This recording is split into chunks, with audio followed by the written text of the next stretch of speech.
Hello po sa inyong lahat mga ka-crypto. Ako po si Pinoy Crypto Trader at sa video na ito ay atin mong pag-uusapan ang tungkol sa balitang ito kay Shiba Inu. Kung saan ang sabi rito ay Shiba Inu lead celebrates Shibarium major milestones. Kaya ayan po, ang Shiba Inu lead ay walang iba kundi si Ginoong Satoshi Kusama. At yan, nagse-celebrate po ang buong Shiba Inu community dahil po sa mga major milestones na nakamit ng Shibarium.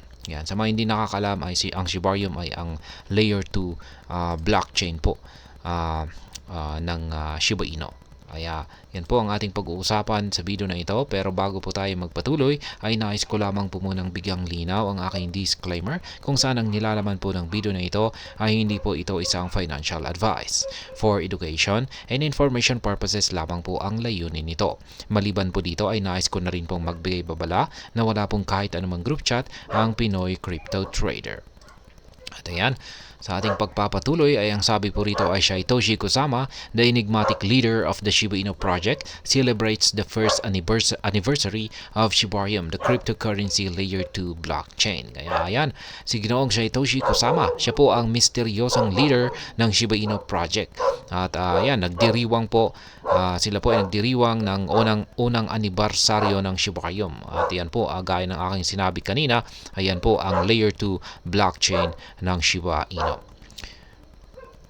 Ayon po sa post ay binahagi ng leader ng Shiba Inu ang isang happy birthday GIF na may kasamang caption na hashtag Shibarium. Ang tweet na ito ay paraan ni Ginoong Kusama upang markahan ang unang anibersaryo ng Shibarium at ipagdiwang ang mga makabuluhang tagumpay ng blockchain na ito isang taon matapos itong nailabas.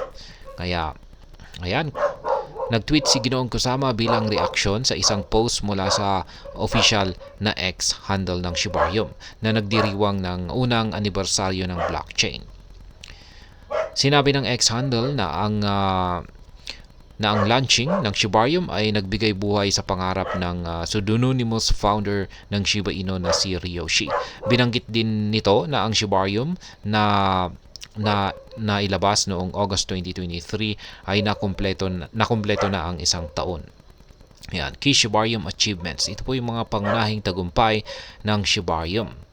Upang ipagdiwang ang unang anibersaryo ng Layer 2 blockchain ay binigyang diin ng post ang mga tagumpay at patuloy na developments ng Shibarium.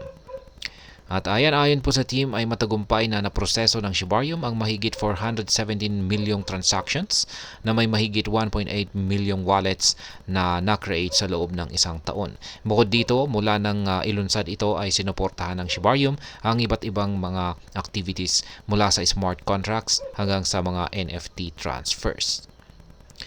At ayan, kalakip sa video ay nag-highlight ng iba pang mahalagang pagpapahusay na naranasan ng Shibarium sa ngayon. Kasama dito ang pagbabawas ng oras ng pag-withdraw ng asset sa 45 minutes mula sa 7 araw, pag-bridge ng NFTs at pag-integrate ng fiat on-ramp service na nagpapahintulot sa mga users na bumili ng Bone gamit ang credit cards sa Layer 2 blockchain.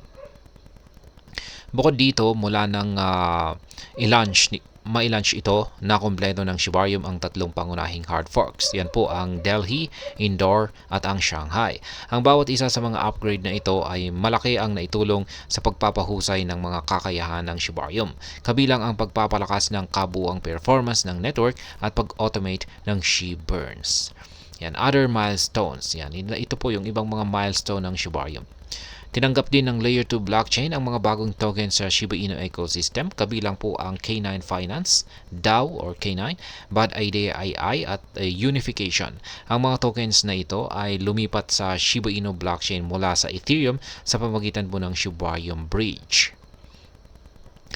At yan, sa panghuli ay kinumpirma ng post na inulunsad ng team ang Holchi third-party bridge sa Shibarium. Yan, na nag-aalok ng higit sa flexibility kaysa dati. Mahalagang banggitin na nakamit ng Shibarium ang mga tagumpay na ito sa loob lamang ng isang taon sa kabila ng pagharap sa mga pangunahing issue kaagad na pagkatapos ng launching nito noong August 16, 2023.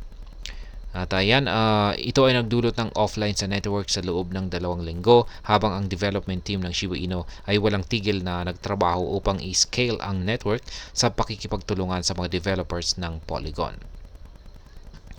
Pagkatapos muling inilabas ang Shibarium sa mainnet noong August 28, 2023 at nananatiling operational nang hindi nakakaranas ng anumang malaking downtime.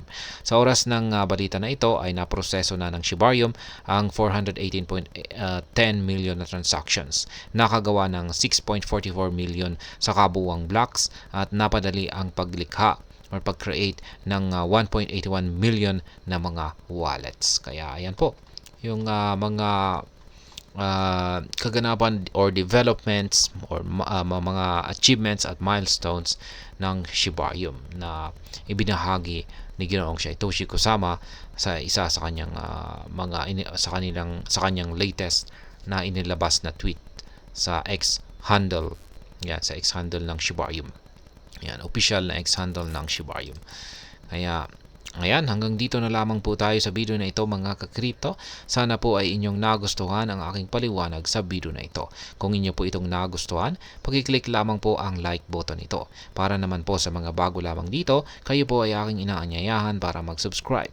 Pag-click na rin po ang bell icon ito dahil ito po ang siya magsisilbing notification nito sa mga bago kong videos na akin pong ina-upload sa aking YouTube channel na ito. Marami pong salamat sa panonood. Ingat po tayo lagi at God bless po sa ating lahat.